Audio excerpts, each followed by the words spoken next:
भेन्यूज पहलको यो विशेष श्रृङ्खलामा स्वागत छ आदरणीय दर्शकवृन्द। म सुशील पाण्डे। नेकपा एमाले आफ्नो इतिहासमै पहिलो पटक नीति र विधि तय गर्ने भन्दै विधान महाधिवेशनमा जुटिरहेको छ। यो महाधिवेशनले नेकपा एमालेको आगामी नीति र विधि साङ्गठनिक स्वरूपमा एउटा महत्त्वपूर्ण फड्को मार्नेछ भन्ने कोणबाट पनि यसको विश्लेषण भइरहेको छ भने अर्कोतर्फ नीति र विधि तय गर्ने नाममा दलका अध्यक्ष केपी ओलीलाई जसरी देवत्वकरण गर्ने प्रयास गरिएको छ यसले कम्युनिस्टको नाममा कलङ्क भयो भनेर पनि आलोचना भइरहेको छ। र लुटको धन फुपूको श्राद्ध गर्दैछ नेकपा एमाले विधान महाधिवेशनको नाममा भन्ने चर्चाहरू पनि चलिरहेका छन्। केपी ओलीको पूर्ण कदको तस्बिरदेखि लिएर खाने पानीको बोतलमा राखिएको तस्बिरका पनि आलोचना भइरहेका छन्। नीतिलाई स्थापित गर्ने कि दललाई स्थापित गर्ने कि नेतालाई स्थापित गर्ने भन्ने चर्चाहरू पनि चलिरहेका छन्। आखिर नेकपा एमाले के गरिरहेको छ यस विषयमा आज हामी कुराकानी गर्दैछौँ। अहिले हामीसँग यसै विषयमा कुराकानी गर्नका निमित्त नेकपा एमालेको इतिहासमै पहिलो पटक सम्पन्न हुँदै गरेको विधान महाधिवेशनले नीति विधिलाई तय गर्दै दललाई जनतामा स्थापित गर्ला अथवा नेतालाई देवत्वकरण गर्दै स्टालिनको पथमा हिँड्न लाग्यो नेकपा एमाले भन्ने आलोचकहरूको आलोचनालाई मूर्त रूप देला के गर्ला नेकपा एमाले? यस विषयमा कुराकानी गर्नका निमित्त यतिखेर हामीसँग प्रत्यक्ष सम्पर्कमा हुनुहुन्छ नेकपा एमालेका केन्द्रीय कार्यालयका सचिव पूर्व मन्त्री शेरबहादुर तामाङ।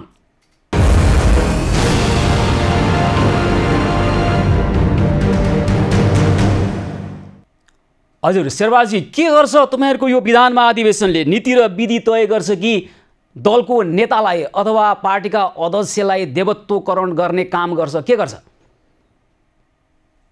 यो हाम्रो विधान महाधिवेशन हो। विधान उप नै छलफल भएको छ र विधान मात्र होइन, अब यो नीतिसँग सम्बन्धित दस्तावेज र संगठनात्मक दस्तावेज यी उप पनि छलफल हुन्छ र तीनै दस्तावेज उप अब कार्यकर्ताहरूले आएका प्रतिनिधिहरूले छलफल गरेका छन् र यो छलफलमा कतै पनि यसरी देवत्वकरण गर्यो यस्तो गर्यो भन्ने छलफल हामी बिचमा उठेका छैन र कहीँ कतै कसैले यसो बाहिर भनेका छन् हामीले त्यो कुरा सुनेका छैनौँ।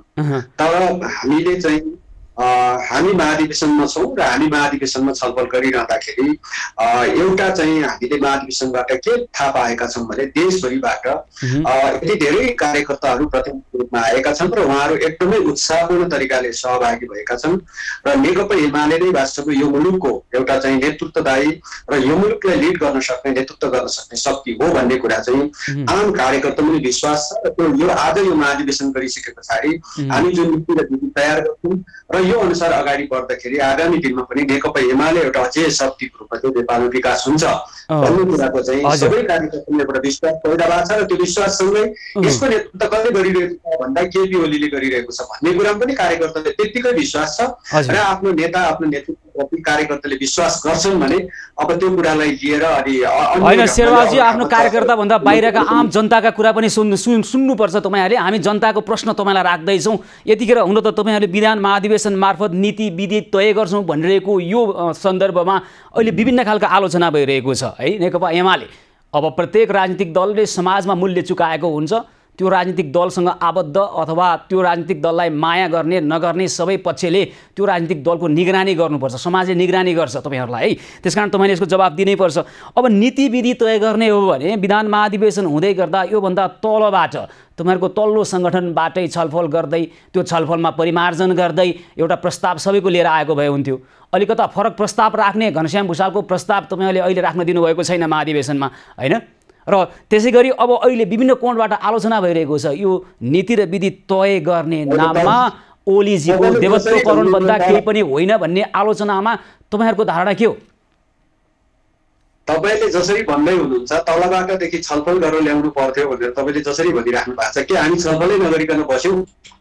हाम्रो पार्टीको आन्तरिक जीवनमा सम्पूर्ण रूपले तल्लो तहदेखि नै छलफल गर्दै यो सबै विधानका चाहिँ दस्तावेजहरू तलका कार्यकर्ताहरूसँग छलफल गर्दै यसका चाहिँ विधान संशोधनका कुराहरू हामीले धेरै पहिला अगाडिदेखि नै वास्तवमा तल छलफल गर्ने पठाएर त्यो छलफल गरेर आएका निष्कर्षहरूलाई समेत समराइज गरेर स्थायी कमिटीबाट पास गरेर त्यसपछि केन्द्रीय कमिटीबाट पास हुँदै त्यसपछि महाधिवेशनमा गएका छौँ त्यसो भएको कारणले अब एमालेको आन्तरिक साङ्गठनिक जीवनमा के गर्यो भन्ने कुरा तपाईँले चाहिँ जसरी बताइराख्नु भएको छ यो त हुँदैन।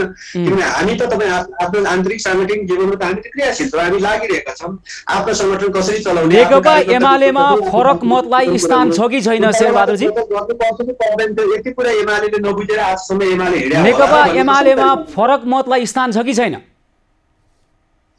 नेकपा एमालेमा फरक मत किन हुँदैन? त्यसो हो भने केन्द्रीय समितिमा घनश्याम भुसालजीले राखेको फरक मत महाधिवेशनमा किन आउन सकेन? तल्लो तहसम्म किन त्यसलाई पुर्याइएन? नेकपा एमाले अहिले के बुझ्दछ भने हामीले खास गरी छलफल गर्ने क्रममा आएका विचारहरू, जति पनि विचारहरू आउँछन् ती सबै विचारहरू एमालेका सम्पत्ति हुन्, हामीले यसरी बुझ्छौँ।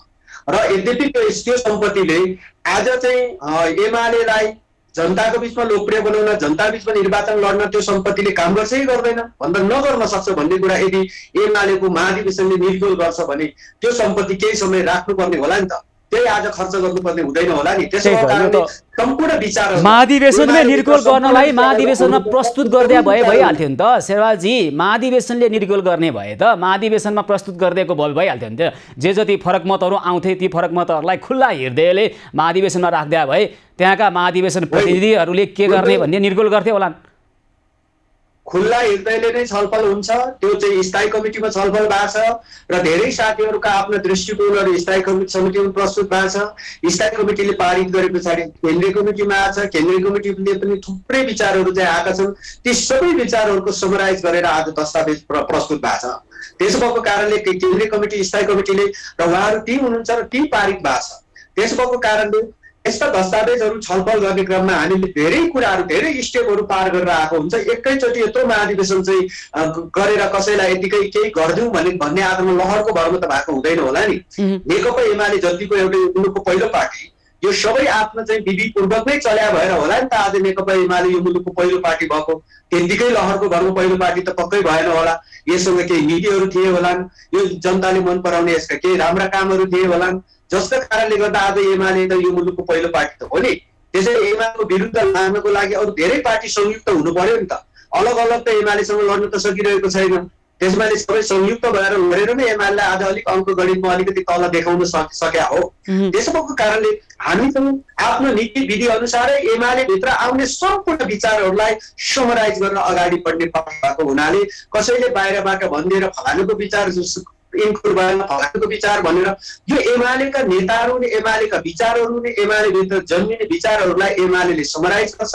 सम्पूर्ण विचारहरू एमालेको सम्पत्ति हुन्छ, एमालेभित्र जन्मिने विचारहरू त्यो सम्पत्तिलाई कतिखेर खर्च गर्ने, कतिखेर त्यसलाई सो गर्ने भन्ने कुराको निर्णय एमाले आफै गर्छ। तर तपाईँहरूलाई एउटा आलोचना छ नि, अहिले कडा ढङ्गबाट आलोचकहरूले के आलोचना गरिरहेका छन् भने नेकपा एमाले लोकतन्त्रको कुरा गरे पनि त्यहाँ अहिले देवत्वकरण जसरी भइरहेको छ केपी ओलीजीको, यसले स्टालिन पथमा हिँड्दैछ एमाले, त्यसको प्रमाण भनेको अहिलेको यो विधान महाधिवेशनमा राखिएका केपी ओलीजीको पूर्णकदको तस्बिरदेखि खान दिएको पानी, पिउन दिएको पानीको बोतलमा राखिएको तस्बिरले के सङ्केत गर्छ भन्ने प्रश्न छ नि।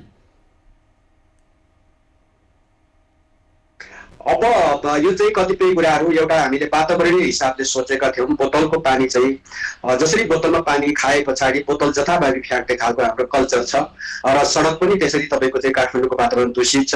वातावरणीय हिसाबले हामीले चाहिँ बोतलमा त्यसरी चाहिँ स्टिकर टाँसे पछाडि त्यो स्टिकर भुइँमा त फ्याँक्दैनन्। त्यसैले हामीले भनेका छौँ यो स्टिकरमा यस्तो स्टिकर छ है, त्यस कारणले गर्दाखेरि त्यो बोतललाई झोलामा हालिन्छ, अनि साइडमा राखेको जारबाट पानी सारिन्छ, फेरि खाइन्छ, फेरि पानी सके पछाडि त्यही बोतल चाहिँ आफू प्रयोग गर्ने गरी हामीले व्यवस्था गरेका हौँ। जथाभावी नफालियोस् भन्ने उद्देश्यले हामीले महाधिवेशनको स्टिकर राखेको हो। ओलीजीको तस्बिर राख्यो भने बोतल भुइँमा फाल्दैनन्, कार्यकर्ताले सम्मानपूर्वक झोलामा राख्छन् भनेर यसो गरे हो। आलोचना गरौँ भनेर बस्नेहरूलाई त अब हामी के उत्तर दिन सक्छौँ र होइन। यसको उत्तर दिनुपर्छ, तपाईँहरूले यसको उत्तर दिनैपर्छ शेरबहादुरजी। सुन्नुहोस् न, तपाईँहरूले यसको उत्तर दिनैपर्छ, किनभने यो विश्वको कम्युनिस्ट इतिहासहरू हेर्दा पनि व्यक्तिलाई देवत्वकरण गरेर त्यहाँ ध्वंस मात्र, त्यो दल ध्वंस भएको होइन, त्यो समाजलाई पनि ध्वंस गरेको इतिहास तपाईँहरू भन्नु पनि हुन्छ, पढ्दै आएको पनि हो, हेर्दै आएको पनि हो। यसरी व्यक्तिलाई यसरी केन्द्रित गरेर देवत्वकरण गर्दा दलको नीति होइन, नेता प्रधान बन्दछ, विधि होइन, उसको हुकुम प्रधान बन्दछ भन्ने कुरा त तपाईँहरूले अन्तर्राष्ट्रिय अनुभवबाट पनि सिक्नुभयो होला। यो सामान्य विषय होइन। तपाईँले जे तर्क दिइरहनु भएको छ, यो बोतलमा राखेको तस्बिर कार्यकर्ताले सम्मानपूर्वक फाल्दैनन् भनेर बोतलमा राखेको भन्दै हुनुहुन्छ। कार्यकर्तालाई वातावरण जोगाउनको लागि त सिकाउनु पऱ्यो नि त, सफा गर्नको लागि, फोहोर नगर्नको लागि त सिकाउनु पऱ्यो नि त। काठमाडौँका चोकहरूमा फोहोर फार्ने ठाउँमा हिन्दू देवदेवताको मूर्ति राखे जस्तो भयो त, जहाँ मूर्ति राखेको छ त्यहाँ फोहोर फाल्दैनन् भनेर यो गर्ने खालको शैली पो रहेछ तपाईँहरूको भनेर बुझ्नु पऱ्यो अहिले त। हामीले यस्ता कतिपय चिजहरू हो तपाईँले भने जस्तो हामी वातावरणीय हिसाबले पनि प्रष्ट छौँ। नेकपा एमाले यो मुलुकको चाहिँ समृद्ध विकासको कुरामा पनि हाम्रा आफ्नो स्पष्ट दृष्टिकोणहरू छन् र यो मुलुकलाई कसरी अगाडि बढाउने, जनतालाई कसरी सुखी राख्ने कुरामा पनि हाम्रा स्पष्ट दृष्टिकोणहरू छन्। त्यसैले त महाधिवेशन गरेर हामी दृष्टिकोणहरू पारित गर्दैछौँ।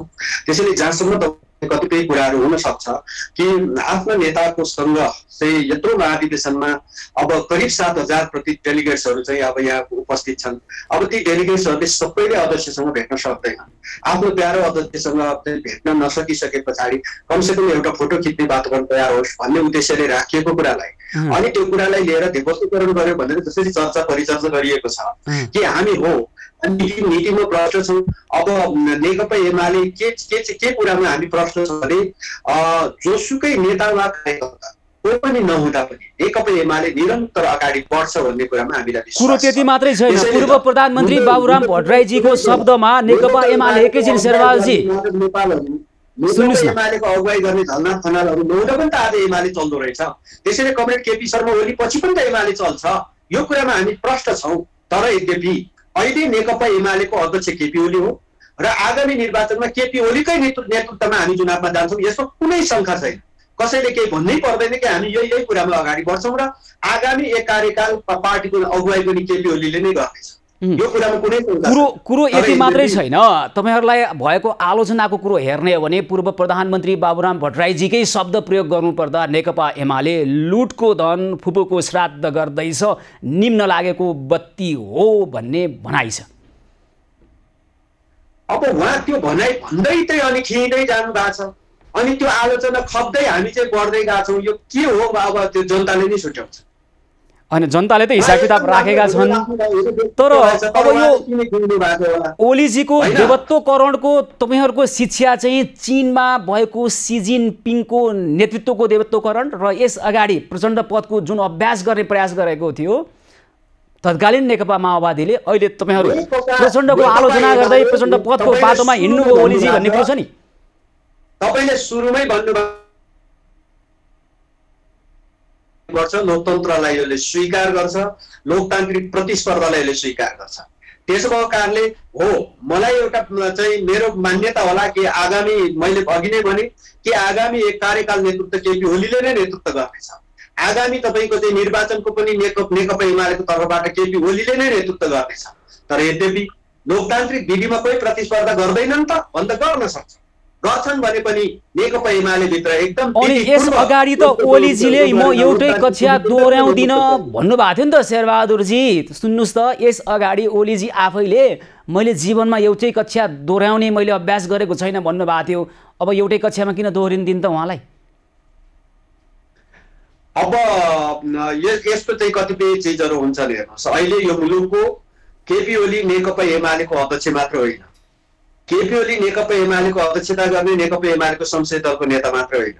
केपी ओलीले आज जुन मुलुकको अगुवाई र नेतृत्व गरेको छ यो मुलुकको एउटा आज कोही नेता छ भने आज अन्य दलका सबै नेताहरू एकातिर र केपी ओली एकातिर हुँदा पनि हामी के गर्व गरिरहेका छौँ भने केपी ओलीले गरेका, केपी ओलीको अगुवाईमा भएका कामहरूको र उहाँले अगाडि सारेको कैयौँ योजनाहरू र नीतिहरूको बारेमा नेपाली जनताले प्रष्ट बुझेका छन् र बुझ्नेछन्।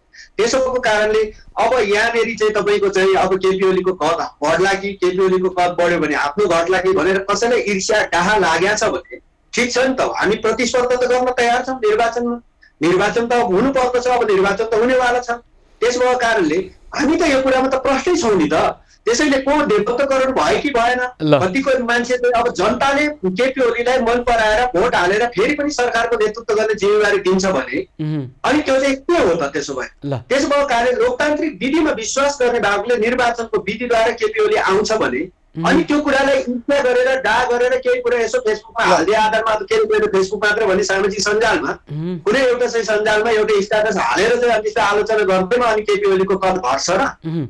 ल शेरबहादुरजी, अब कोही व्यक्तिको कद घट्ने बढ्ने भन्दा पनि तपाईँको दलले नेपाली राष्ट्र र जनताका समस्या समाधान गर्ने खालको राजनीति गरोस् भन्ने चाहिँ हाम्रो आग्रह र शुभेच्छा हो होइन? ल अन्त्यमा भन्नुहोस् त, विधान महाधिवेशनले तपाईँको दलभित्र कतिवटा उपाध्यक्ष राख्ने, वरिष्ठ उपाध्यक्ष राख्ने कि नराख्ने, उपमहासचिव राख्ने कि नराख्ने भन्नेमा केन्द्रित भएर कुराकानी भइरहेको छ। दलका नेताहरूले आफ्नो दलभित्र कुन पद पाउने नपाउने भन्ने कुरो आम नेपाली जनताको लागि त्यति धेरै चासोको विषय होइन। यो बाहेक यो विधान महाधिवेशनले यो अवस्थामा नेपालको राजनीतिमा के दिन सक्छ? एकदमै ठुलो चेन्ज हो, किनभने यो अब नेपालको सबै राजनीतिक दलमा अब यही बहस चल्दैछ कि हामी पनि नीति महाधिवेशन अलग र नेतृत्व महाधिवेशन अलग गर्नु पर्दछ भन्ने बहस सुरु भइसकेको छ। र यो एउटा चाहिँ नेकपा एमाले सुरुवात गरेको छ कि हो यस्तै हो कि नीतिको बारेमा बहस हुने भन्दा नेतृत्वको बारेमा बहस हुने परिपाटी हिजो विगतमा सबै राजनीतिक दलमा अहिले पनि त त्यही भइरहेछ, नेतृत्वकै बहसमा केन्द्रित भयो विधान महाधिवेशन। म त्यो भनिरहेको छु, छलफल गरौँ भनेर हामीले नीतिलाई प्राथमिकतामा राखेर छलफल थालेका छौँ।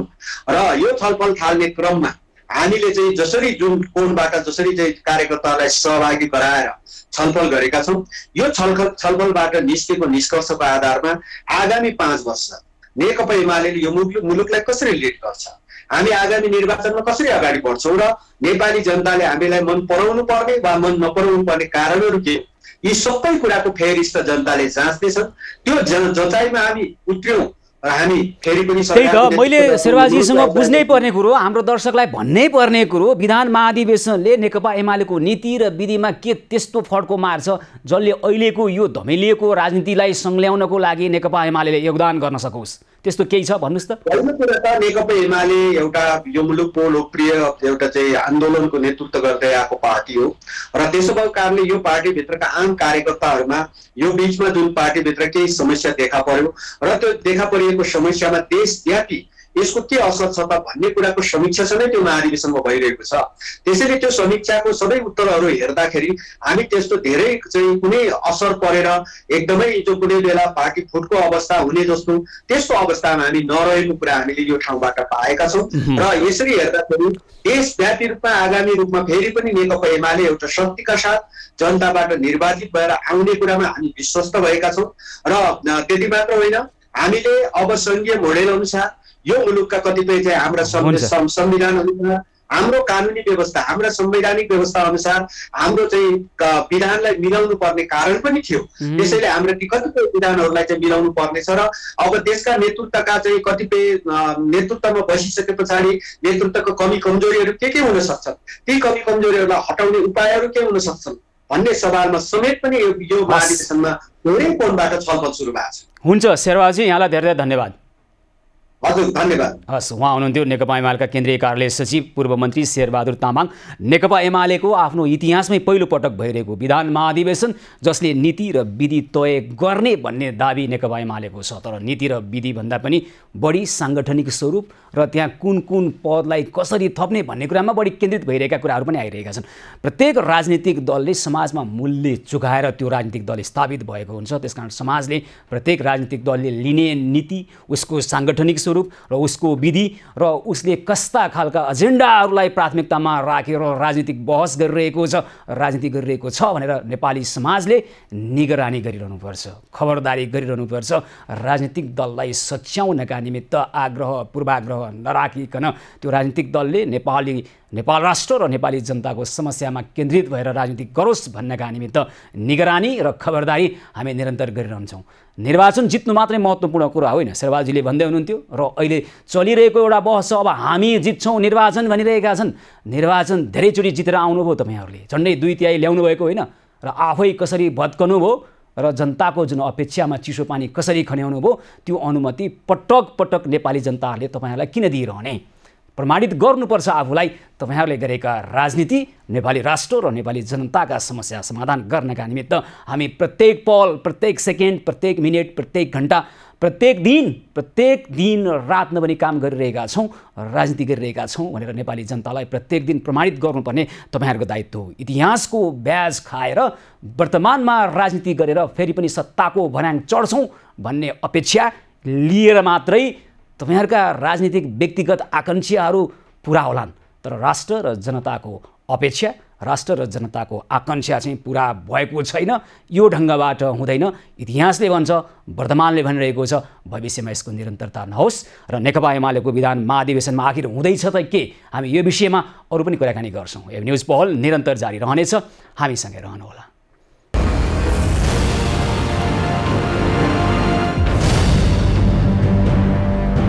एभेन्यूज पहलको यो विशेष श्रृङ्खलामा पुनः स्वागत छ आदरणीय दर्शकवृन्द। नेकपा एमाले आफ्नो इतिहासमै पहिलोपटक विधान महाधिवेशनमा जुटिरहेको छ र विधान महाधिवेशनले नीति विधि तय गर्नेछ भनेर नेकपा एमालेको दाबी छ। तर के नेकपा एमालेले अहिलेको राष्ट्रिय आवश्यकता अनुसार आफ्नो नीतिलाई परिवर्तन गर्नका निमित्त र दल सञ्चालनका निमित्त विधिलाई नयाँ ढङ्गबाट पुनर्संरचना गर्नको निमित्त तयार छ, अथवा पार्टी फुटबाट सम्भावित आफ्ना नेता कार्यकर्ता अन्त जाने सम्भावना र आशंकालाई थेक्नका निमित्त मात्रै, अथवा नजाउन् आफ्ना नेता कार्यकर्ता अन्य दलतर्फ भन्नका निमित्त मात्रै कुम्भ मेलाको आयोजना गरिएको हो कि अथवा नेकपा एमालेले अब नीतिमा कसरी पुनर्संरचना गर्नेछ, विधिलाई कसरी छलफल मार्फत अगाडि बढाउनेछ भन्ने विषयमा के भइरहेको छ? हुन त त्यहाँ विभिन्न 10वटा समूह बनाएर छलफल चलिरहेको छ क्यारे, तर त्यो छलफलभित्र के भइरहेको छ? त्यसले राष्ट्रिय समस्या समाधान गर्नका निमित्त, अहिलेको धमिलो राजनीतिलाई सच्याउनका निमित्त, धमिलो राजनीतिलाई सङ्ग्लो बनाउनका निमित्त योगदान गर्नेतर्फ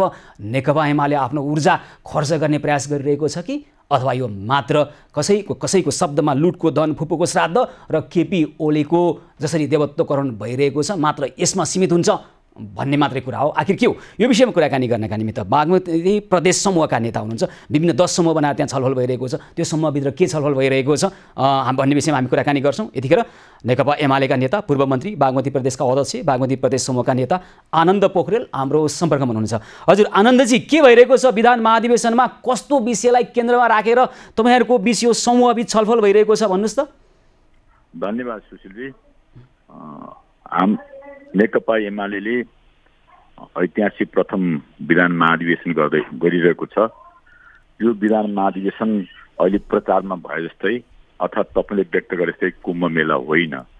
यो नेकपा एमालेका पार्टी कार्यकर्ताबाट छानिएका, निर्वाचित र पार्टीको स्टाटस प्राप्त गरेका सदस्यहरूको उपस्थितिमा यो विधान महाधिवेशन आयोजना गरेको छ। त्यसकारण यसको प्रस्ताव बिन्दु नै गलत छ, गलत ढङ्गले प्रचार गर्ने प्रयत्न गर्छ। यो कुम्भ मेला होइन।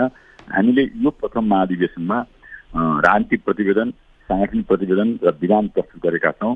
त्यो ती चिजहरूलाई मुलुकको अहिलेको आवश्यकता, पार्टीको आवश्यकता, कम्युनिस्ट आन्दोलनलाई बचाउने, मार्क्सवाद लेनिनवाद जनताको बौद्धिक जनवादको प्रकाशित र मुलुकलाई नयाँ ढङ्गले अगाडि बढाउने सङ्कल्प साथ आयोजना गरेको यो राष्ट्रिय विधान। अब कसरी बचाउनुहुन्छ? मार्क्स लेनिनको फोटो हटाउनु भयो यो विधान महाधिवेशनमा भन्ने आलोचना भइरहेछ।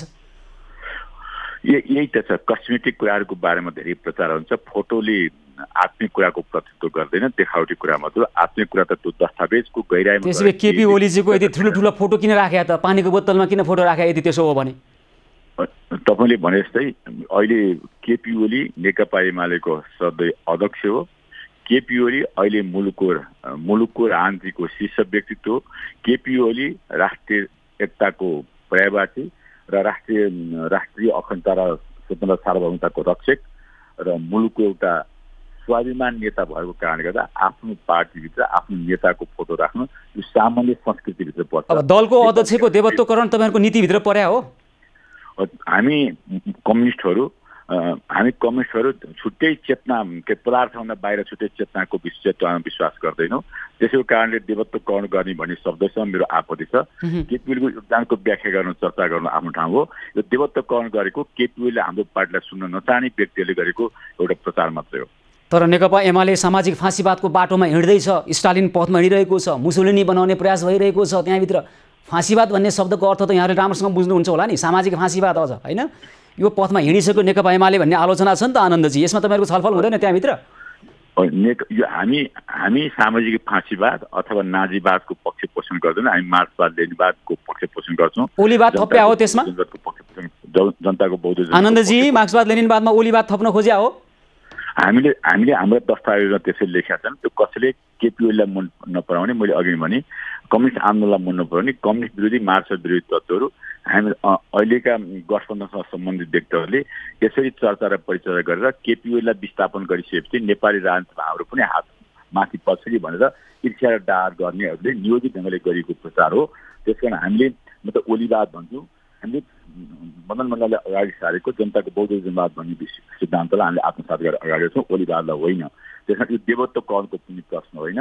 र म यति कुरा तपाईँलाई भन्न चाहन्छु, अहिले मुलुक दुईवटा एजेन्डा छ। एउटा केपी ओलीले नेकपा एमाले अगाडि सारेको एजेन्डा, एउटा कथित गठबन्धनमा संलग्न भएका कथित गठबन्धनका व्यक्तिहरूले अगाडि सारेको एजेन्डाको मुलुकमा रहेछ। र यो लडाइँभित्र हामीले हाम्रो नीति र कार्यक्रम गर्न हामीले आफ्नो औचित्य दुवैको एजेन्डा देशलाई कसरी समृद्ध बनाउने, देशका समस्यालाई कसरी सम्बोधन गर्ने छैन।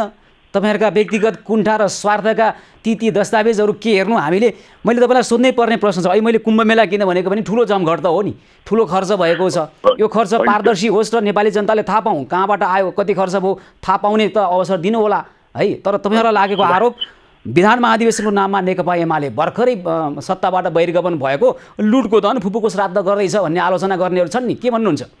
मैले अघि नै भने राजनीति पार्टीको विधान अधिवेशन महाधिवेशन नबुझ्नेहरू कुनै दलले पनि अहिले चाहिँ छुट्टै दस्तावेजको बारेमा छलफल गरेको इतिहास छैन। पहिलोचोटि हामीले गर्दैछौँ। त्यसमा यसको अर्थ र महत्त्व नबुझ्नेहरूले गरिने प्रचार छ त मेरो भन्नु केही छैन। हाम्रो पार्टी अहिले जुन चलिरहेको छ के अरे जनता र कार्यकर्ताले तिरेको लेबीबाट चलेको छ, त्यही लेबीकै आधारमा हामीले चाहिँ महाधिवेशन गरेको छौँ। हाम्रा 6 लाख सदस्यहरू छन्। 6 लाख सदस्य तिर्ने लेबीले हाम्रो महाधिवेशन खर्च हुन्छ। त्यो महाधिवेशन खर्च हामीले महाधिवेशन सकेको भोलिपल्ट पर्सिपल्ट सार्वजनिक गर्छौँ। त्यो त होइन, तपाईँहरूले विधान महाधिवेशनमा नीतिमा छलफल गरिरहनु भएको छ, तर नीतिमा त्यति धेरै छलफल भएको देखिएन के। जनताको बहुदलीय जनवाद पनि त्यस्तो कुनै अन्तिम उत्पादन होइन होला जसलाई चाहिँ सहसा स्वीकार मात्रै गर्न सकिने, त्यसलाई आलोचनै गर्न नहुने, परिमार्जन ऐतिहासिक आवश्यकता अनुसार यसलाई के गर्नुपर्छ भने छलफलै गर्न नहुने। अनि अर्को कुरो चाहिँ नीतिमा छलफल गर्ने हो भने त फरक मत राख्नेहरूलाई खुल्ला रूपमा आफ्ना मतहरू राख्न दिएको भए हुन्थ्यो। नीतिमा भन्दा पनि तपाईँहरूको त पद कसरी सिर्जना गर्ने, वरिष्ठ उपाध्यक्ष राख्ने कि नराख्ने, उपमहासचिव खारेज गर्ने कि नगर्ने, कतिवटा उपाध्यक्ष राख्ने भन्नेमा तपाईँहरू बढी केन्द्रित हुनुहुन्छ भनेको यो त तपाईँहरूले गर्दै आइरहेको महाधिवेशन मार्फत नै नेतृत्व चयन भइहाल्थ्यो नि। बढी यसमा केन्द्रित भयो तपाईँहरूको यो विधान महाधिवेशन नाम गरेको महाधिवेशन पनि नीतिमा त्यति धेरै चर्चा भएन भन्ने बाहिर आलोचना भएको छ। ल भन्नुहोस् न, तपाईँ त एउटा समूहको नेतै हुनुहुन्छ बागमती प्रदेशको, केमा छलफल हुन्छ नीतिमा चाहिँ कहाँ तपाईँहरूको वाद विवाद संवाद भयो भन्नुहोस् त। तपाईँले प्रश्न गर्नुभयो, म यसको सविस्तार आन्सर दिन्छु। पहिलो कुरो त मैले समूहको छलफल गर्दाखेरि 81जना सहभागीहरूले राजनीतिक प्रतिवेदन सांगठनिक प्रतिवेदन विधानमा आफ्नो मत राख्नु भएको थियो। 81जनाले बोल्न दिउन् भन्ने प्रश्न 81जनाले छलफल राख्नुभएको थियो र लिखित रूपमा 41वटा सुझाव मैले प्राप्त गरेको थिएँ। त्यही बेसमा मैले प्रतिवेदन पेश गरेको हो। त्यसो भएको कारणले गर्दा यसमा मुलुकको समृद्धिको आधारहरू, मुलुकको मार्क्सवाद लेनिनवादलाई कसैसँग ढङ्गले जबरजको प्रकाशन लागू गर्ने सवालहरू, अहिलेको मुलुकको चाहिँ शोषण उत्पीडनहरू, मुलुकको प्रधान अन्तर्गतको सवालमा, त्यसपछि अहिले मुलुकको गठबन्धन सरकारले अहिलेसम्म सरकार पनि गठन गर्न नसकेको, संसदलाई नै काम गर्ने स्थिति तयार नभएको, संसदलाई नै गुमराह गरेको, सभामुखले कुनै पार्टीको कार्यकर्ताबाट गएको, मुलुकका सबै विकास केन्द्रका बजेट अधिकारी, यी तमाम विषयमा छलफल गरेका छन्। एमसीसीमा नि छलफल हुन्छ यहाँ? केमा? एमसीसीमा स्वाभाविक रूपमा एमसीसीमा नि छलफल हुन्छ। यहाँ आउँछ स्पष्ट धारणा आउँछ नेकपा एमालेको, नेपाली जनताले थाहा पाउन सक्छन् यो महाधिवेशनपछि। स्वाभाविक रूपमा नेपाली जनताले निकाल्यो। अहिले सरकार गठबन्धन सरकारलाई म चुनौती दिन्छु, यो सदनमा राखेको नेकपा एमाले के भूमिका निर्वाह गरेको सबै नेपाली जनताले देख्नेछन्। ल अब व्यक्तिलाई तपाईँहरूको छलफलभित्र त्यहाँ समूहभित्र व्यक्तिलाई ब्रान्डिङ गर्ने कि नगर्ने भन्ने कुरामा मत बाजिएको भन्ने कुरो आएको छ। दललाई स्थापित गरौँ, नीतिलाई स्थापित गरौँ, नेतालाई जुन ढङ्गबाट अहिले प्राथमिकतामा राखेर देवत्व गर्ने प्रयास गरिरहेको छ यो नगरौँ भन्ने पनि विचार आयो भन्ने छ नि हो। स्वाभाविक रूपमा मैले भने मेरो समूह भएका 82जना साथीहरूले बोल्दाखेरि आफ्नो प्रस्तुतिबाट आफ्नो बुझाइबाट उहाँले आफ्नो कुराकानी राख्नुभयो। कम्युनिस्ट स्वाभाविक रूपमा कम्युनिस्ट पार्टी भनेको विधि मान्ने र संस्थागत प्रणालीलाई सामूहिक नेतृत्व विकास गर्ने पार्टी भएको कारणले गर्दा पहिलो कुरा त्यसलाई स्थापित गर्छौँ र दोस्रो कुरा त्यसलाई स्थापित गरेपछि अनि त्यसमा त्यो सोच विचारलाई त्यो कार्यक्रममा लिइन्छ स्वत स्थापित हुन्छ। भनेपछि ओलीजीको देवत्वकरण भयो दलभित्र भन्ने कुरामा त्यहाँका नेता कार्यकर्तालाई पनि लागेको रहेछ। होइन मैले भने देवत्वकरण त काहीँ भएको छैन। पोस्टर जहाँ चाहिँ केपी ओलीको चाहिँ पोस्टर बनाएर अथवा केपी ओलीको चाहिँ फोटो राखेर चाहिँ देवत्व गर्नुभयो भन्ने कुरा जुन ढङ्गले उठाइएको छ त्यो त गलत हुन चाहेको उठाएको छ। त्यस कारण कार्यकर्ताहरूले यी चिजहरू अलि के अरे यी चिजहरूले चाहिँ अलिक के अरे फरक ढङ्गले प्रस्तुत गर्न पायो भने ल अन्तमा त्यसले तपाईँ भनिदिनुहोस् न त के दिन्छ त नेकपा एमालेको विधान महाधिवेशनले एउटा तपाईँकै शब्दमा सशक्त राजनीतिक दलले नेपालको अहिलेको यो राजनीतिक परिदृश्यमा यसपछि नेकपा एमाले यस्तो भएर आउँछ देशको धमिलेको राजनीतिलाई यसरी सङ्ल्याउँछ भन्ने केही छ भन्नुहोस् त अन्तिममा। स्वाभाविक छ हामी संसदीय प्रणालीमा विश्वास गरेका छौँ। त्यसकारण यो संसद यो सरकार काम लाग्दैन तत्कालै निर्वाचन गर्नुपर्छ। निर्वाचनको नयाँ जाने आदेश अनुसार नेकपा एमाले फेरि पनि जनताको जन्म फेरि संविधान मिच्ने कुरा गर्नुभयो सर्वोच्च अदालतको व्याख्या अनुसार संविधान मिच्ने कुरा गर्नुभयो विधान महाधिवेशनले त्यसो गर्ने हो र सर्वोच्च अदालतले आफू संविधान मिच्ने संवैधानिक कु गर्ने परामर्श जारी गर्ने अनि राजनीतिक दलको चाहिँ एउटा सामन्त दलाल लोकशाही पुँजीवादको चाहिँ रक्षक बनेर अगाडि आएको छ सर्वोच्च अदालत। त्यहाँदेखि सर्वोच्च अदालत चाहिँ मिचेको संविधानलाई ठिक ट्र्याकमा ल्याउने काम चाहिँ नेकपा एमालेको त्यो कामको लागि चाहिँ यो महाधिवेशन एउटा दिशानिर्देश गर्छ र हामी आम पार्टी जनता र कार्यकर्ता अगाडि बढाएर लिएर जान्छ र आगामी निर्वाचनमा हामी केपी ओलीको नेतृत्वमा लिएर जान्छौँ। यता कसै देवत्व कौर जनताले निर्णय गर्ला। चिनिया राष्ट्रपति आएको थियो आजको छलफलमा चिनिया राष्ट्रपति सी जिनपिङलाई पनि चिनिया कम्युनिस्ट पार्टीले जुन स्थापित गरेको छ चीन अहिले संसारको चाहिँ पहिलो शक्ति र पहिलो अर्थतन्त्रको बाटोमा लागिरहेको स्थितिमा नेपालमा पनि कम्तीमा एउटा व्यक्तिको ब्यानरमा पनि पार्टी नेताको ब्यानरमा चुनावमा जानुपर्छ। अन्तर्राष्ट्रिय घोषित रूपमा त्यसो भन्नुहोस् न त। त्यसो भए मोही माग्ने ढुङ्ग्रो लुकानी मैले अहिले सोद्धा ओलीजीको देवत्व गर्न पनि होइन भनिरहनु भएको छ। चिनिया मोडलमा सी जिनपिङलाई जसरी स्थापित भएको थियो त्यही बाटो हो हाम्रो भन्नुहोस्। स्टालिनलाई जे गरिरहेको थियो त्यही बाटो भन्दा हुन्छ। मैले नभन्नुहोस् त कहाँ भने हो र भन्नुहोस् न। स्टालिन पथमा हौँ हामी मुसोलिनी पथमै हौँ भन्दै हुन्छ। हामीले विधानमा एक दुई पटक भन्दा बढी कार्यकारी भूमिकामा बस्न नपाउने र 70 वर्षपछि फेरि पनि कार्यकारी भूमिकामा उठ्न नपाउने गरी विधान बनाएका छौँ। त्यसकारण सी जिनपिङकै बाटो अथवा स्टालिनकै बाटो भन्ने कुरा त त्यो प्रस्तावना गल्ती छ। त्यसकारण हामी 2 वर्षको सीमा राखेका छौँ र 70 वर्षको सीमा राखेर हामीले विधानलाई चाहिँ अब अनुमोदन गर्दैछौँ भनेपछि यी चिजको बारेमा धेरै तपाईँले सङ्ख्या गर्नु परेको छ। जति बेला जुन बेलासम्म आवश्यकता हुन्छ त्यो आवश्यकता परेको बेला नेताहरूलाई ब्यान्डिङ पनि नेताहरूको ब्यानरमा पनि चुनाव जानुपर्ने स्थिति हुन्छ हामी जान्छौँ। हस् आनन्दजी यहाँलाई धेरै धेरै धन्यवाद। धन्यवाद। हस् उहाँ हुनुहुन्थ्यो नेकपा एमालेका नेता बागमती प्रदेशका अध्यक्ष नेकपा एमालेका बागमती प्रदेशका अध्यक्ष। त्यसै गरी अहिले विधान महाधिवेशनमा विभिन्न समूह बनाएर छलफल भइरहेको छ र बागमती प्रदेश समूहका नेता हुनुहुन्थ्यो आनन्द पोखरेल। विधान महाधिवेशनका सम्बन्धमा हामी कुराकानी गर्दै थियौँ। यो न्युज पहलमा अनि थुप्रै समस्या र प्रश्न आशंका र त्यो आशंकामा सम्बन्धित निकायको जवाफ र समस्याको समाधानको पहलसहित हामी आउने नै छौँ। एबी न्युज पहल निरन्तर जारी रहनेछ। हामीसँगै रहनुहोला।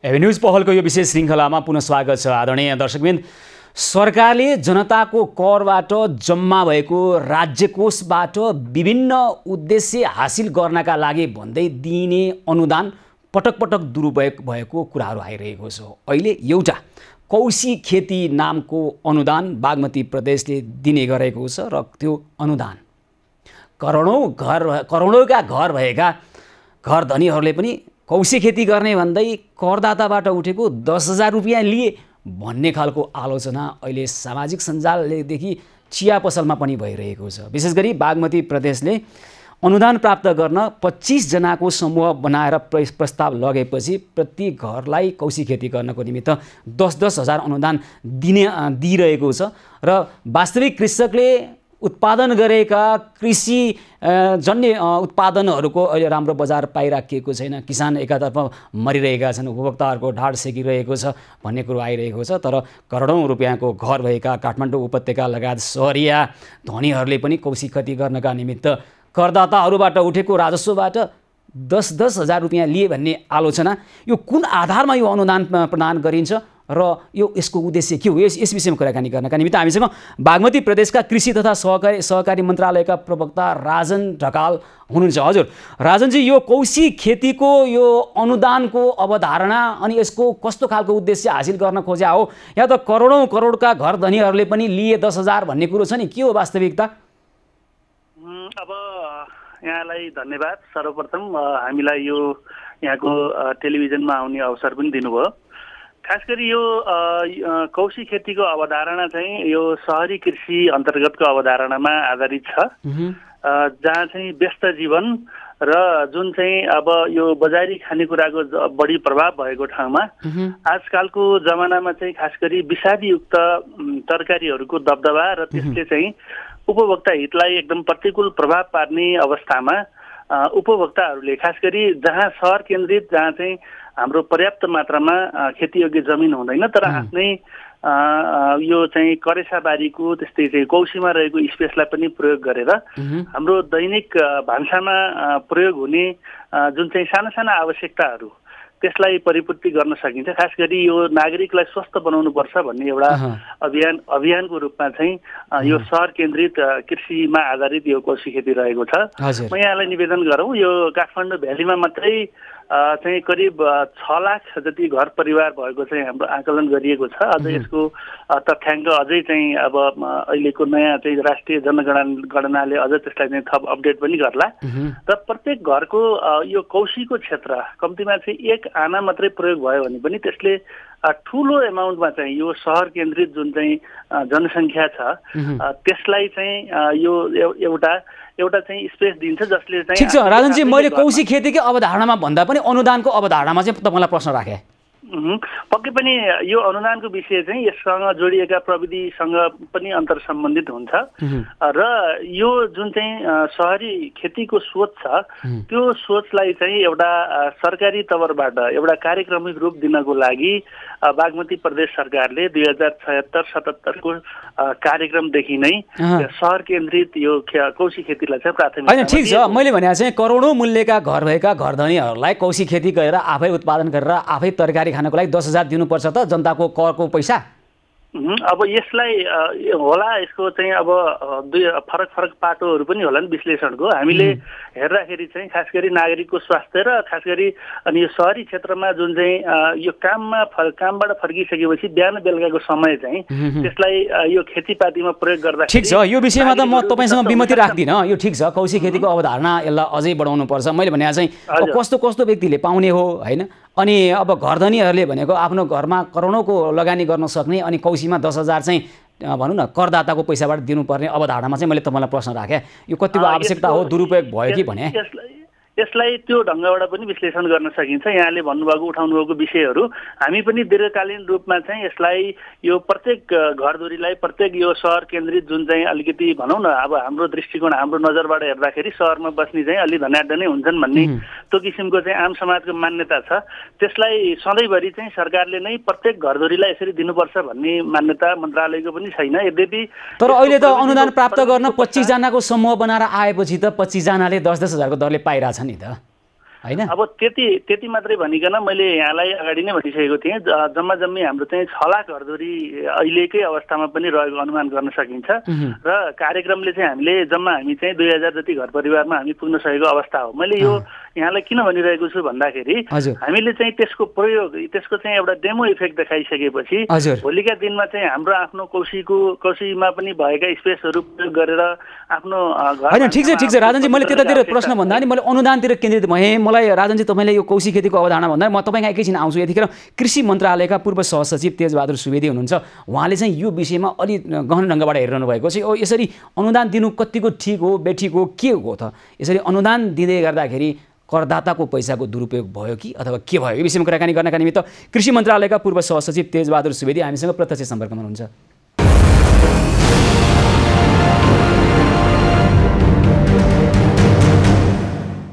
सुवेदीजी, यो कौशी खेतीकै अवधारणामा भन्दा पनि करोडौँको मूल्य पर्ने घर भएका घरधनीहरूलाई कौशी खेती गर्नका निमित्त करदाताको पैसाबाट 10,000 रुपियाँ अनुदान दिनेछ नि, यो मैले यो अवधारणा अनुदानको अवधारणा चाहिँ कतिको सही हो भन्ने चाहिँ विशेष प्राथमिकतामा राखेर प्रश्न गरिरहेको छु। तपाईँलाई के लाग्छ, के गरिराखेको छ यो बागमती प्रदेशले कौशी खेतीको अनुदानको यो अवधारणामा?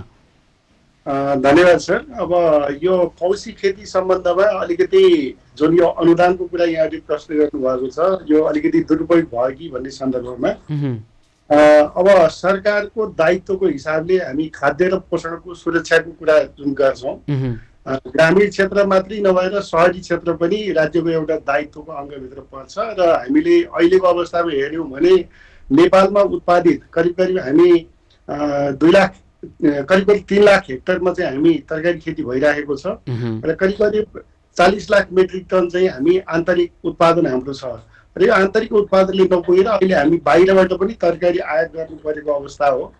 तसर्थ नेपाल सरकार, प्रदेश सरकार र स्थानीय तहहरूले पनि यो नेपालमा पोषणको सुधारको लागि, तरकारीको उत्पादन बढाउनको लागि विभिन्न प्रयत्नहरू गरिरहेको अवस्था हो र ती विभिन्न तौर तरिकाहरू मध्ये शहरी क्षेत्रमा पनि जस्तो हाम्रो कौशी खेतीमा हामी गएर शहरी क्षेत्रमा पनि तरकारी उत्पादन वृद्धि गर्न सकियो भने पोषण सुरक्षामा टेवा पुग्न सक्छ भन्ने हिसाबले कौशी खेतीको अवधारणा अगाडि आयो र शहरी क्षेत्रमा जुन यहाँहरूले भन्नुभयो करोडौं मूल्यका घर अथवा जमिन हुने धनीहरूको लागि यो अनुदान आवश्यक छ कि छैन भन्ने सन्दर्भमा यो पैसा नभएर भन्दा पनि उहाँहरूलाई सिकाउने हिसाबले हजुर यो कौशी खेतीको अवधारणामा चाहिँ प्रदेश सरकारहरू र संघीय सरकारले र धेरै ठाउँहरूमा स्थानीय सरकारले पनि शहरी क्षेत्रहरूमा यो प्रविधि विस्तारको लागि एउटा प्रविधि प्रदर्शन र प्रवर्धनको हिसाबले यो कार्यक्रम अगाडि आएको मैले त्यसरी बुझेँ। होइन, अब घरबाट उठाउँछन्, त्यसको कर कति तिर्छन्, करको दायरामा आउन नसकेको अवस्था छ होइन। कौशी खेती गर्नेहरूलाई घर भाडाको करमा पनि छुट दिएर अनि विविध तरिकाबाट गर्न सकिन्थ्यो नि त। महत्त्वपूर्ण प्रश्न भनेको चाहिँ अनुदान भनेको त्यो जनताले तिरेको करबाट जम्मा भएको राज्य कोषबाट दिने अनुदान 1 रुपियाँ भए पनि गलत ठाउँमा जानुहुन्न भन्ने हाम्रो मान्यता हो। अनि आवश्यक हो भने दिए हुन्छ। फरक ढङ्गबाट सोच्नु पर्दैन थियो। यो प्रदेश सरकारहरूले यस्ता आउने अनुदान दुरुपयोग भयो भन्ने कुरा आइरहेको छ। प्रश्न यति हजार र उति हजारको होइन, प्रश्न कसलाई प्राथमिकतामा राखिरहेको छ सरकारले भन्ने महत्त्वपूर्ण प्रश्न हो कि।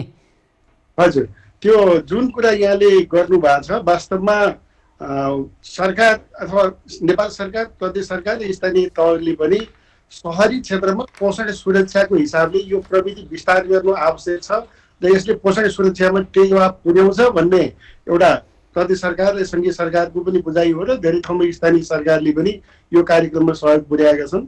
र मुख्य कुरो के छ भनेदेखि यो पैसा नभएर उहाँहरूलाई सहयोग, पैसा आर्थिक सहयोग गर्नु भन्दा पनि एउटा प्रविधि प्रदर्शनको हिसाबले एउटा नमुनाको रूपमा अगाडि ल्याएको रूपमा मैले त्यसरी बुझेको। तर अहिले त 25 जनाको समूह बनाएर गइसकेपछि घरधनीहरूले 10,000 हजारको दरले पाउनुहुन्छ कौशी खेती गर्नका निमित्त होइन, अरू त केही पनि सहयोग छैन।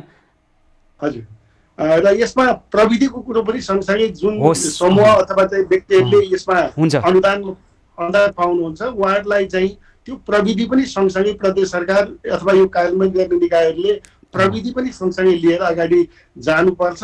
हुन्छ, भयो भने मात्रै यसले सफलता हासिल गर्छ। सुवेदीजी यहाँलाई धेरै धन्यवाद। अहिलेलाई हस्, हामी राजनजीसँग अलिकति कुराकानी गर्छौँ। राजनजी, यो अनुदान दिने भन्ने कुरा बाहेक प्रविधि पनि केही सिकाउने, केही आइडिया पनि दिनुहुन्छ कि अनुदान मात्रै हो? पक्कै पनि मैले यही विषयलाई चाहिँ यहाँसँग जोड्ने प्रयास पनि गर्दै गएको थिएँ। अब खासमा यो अनुदान मात्रै दियो अथवा यो ठिक थियो कि थिएन भन्नेको अलिकति सकारात्मक ढङ्गबाट पाटोबाट पनि विश्लेषण गरिदिनु हुन म चाहिँ आम नागरिक समाज यहाँहरू माझमा पनि अनुरोध गर्दछु। खास गरी यो कौशी खेती मार्फतै पनि होइन, तपाईँहरूले अनुदानसँगै, मलाई छोटो छ समय त्यस कारण मैले तपाईँलाई काट्नु पर्यो, समय कम भएको कारणले, अनुदानसँगै तपाईँहरूले प्रविधि पनि सिकाउनुहुन्छ कौशी खेती? पक्कै पनि हामी चाहिँ त्यो अनुदान सँगसँगै अनुदान जुन प्राप्त गर्नुहुन्छ किसानहरू उहाँहरूलाई चाहिँ त्यो प्रविधिका प्याकेजहरू सँगसँगै ट्रेनिङका प्याकेजहरू पनि हामी सँगै लैरहेका छौँ। र आगामी दिनमा चाहिँ यस्ता किसिमका हाम्रो पनि के छ भन्दाखेरि अहिलेको चाहिँ डेमो इफेक्टबाट आगामी दिनमा चाहिँ अन्य किसानहरू अनुदान पनि दिन नपर्ने गरी अन्य घरधुरीहरू पनि यसमा आबद्ध हुनुहुन्छ र देशलाई जुन एउटा सप्लाई गर्नुपर्ने तरकारीको जुन एउटा जुन डिमान्ड हामीले चाहिँ शहरी कृषिबाट पनि पूर्ति गर्न सक्छौँ भन्ने एउटा अभियानलाई चाहिँ सार्थक बनाउनु छ। ल हुन्छ, हजुर। हस् राजनजी, यहाँलाई अहिलेलाई धेरै धेरै धन्यवाद। हुन्छ हुन्छ। हस्, उहाँ हुनुहुन्थ्यो बागमती प्रदेशका कृषि तथा सहकारी मन्त्रालयका प्रवक्ता राजन ढकाल र यसअगाडि हामीले कृषि मन्त्रालयका पूर्व सहसचिव तेजबहादुर सुवेदीसँग पनि कुराकानी गऱ्यौँ।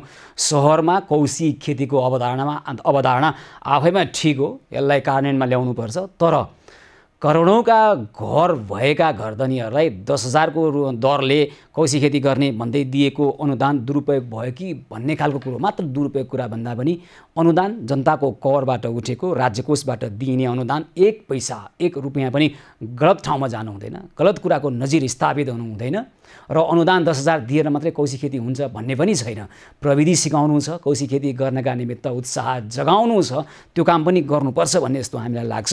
र दर्शकबिन आज हामीले नेकपा एमालेको इतिहास आफ्नो इतिहासमै पहिलोपटक गर्दै गरेको विधान महाधिवेशनले नेपाली जनताको समस्या, नेपाल राष्ट्रको समस्या, नेपाल राष्ट्रको धमिलिँदै गरेको राजनीतिक समस्या समाधान गर्नका निमित्त के योगदान दिन सक्छ भन्ने लगायत सहरिया घरधनीहरूलाई कौशी खेतीका निमित्त दिएको अनुदान र अनुदानको अवधारणा र यस दुरुपयोग हुँदैछ कि करदाताको पैसा भन्ने विषयमा पनि कुराकानी गऱ्यौँ। भोलि पनि हामी मात्र यस्ता विषय होइन, मात्र समस्या होइन, समाधानका उपायसहित एभेन्यूज पहलसहित आउनेछौँ। एभेन्यूज पहलको आजको कार्यक्रमको समय भने सकिएको छ। कार्यक्रमबाट म सुशील पाण्डे लगायत सम्पूर्ण टिमलाई बिदा दिनुहोस्। यहाँहरू भने खबरभित्रको खबरको लागि हेर्दै गर्नुहोला एभेन्यूज खबर। हस्त नमस्कार।